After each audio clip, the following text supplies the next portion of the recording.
প্রবাসীরা যে হারে যে কোনো একটা দলকে ভোট দিতেছে, এটা আসলে কোনোভাবে মেনে নেওয়ার মতো না। অথচ আমাদের হাতে একটা সুযোগ ছিল যে আমরা একজন প্রধানমন্ত্রী নির্বাচন করা। প্রত্যেক দলে বলতেছে প্রবাসীদের প্রতিনিধি রাখবে, কিন্তু আমাদের হাতে সুযোগ ছিল আমাদের ভোটের মাধ্যমে একজন প্রধানমন্ত্রী নির্বাচন করা।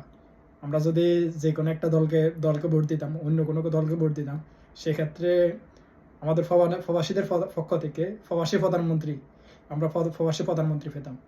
কিন্তু আপনারা সেটা না করে আপনারা যে কোনো অন্য একটা দলকে ভোট দিয়ে দিচ্ছেন।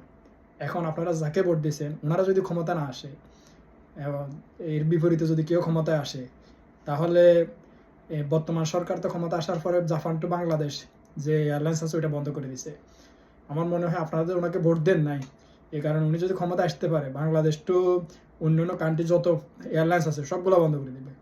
আওয়ামী লীগ বলতে হচ্ছে যে কীভাবে দেশে আসছে আমরা দেখবো, উনি বলবো যে তোদের দেশে আসার পথে বন্ধ করে দিব। তো সো বি কেয়ারফুল।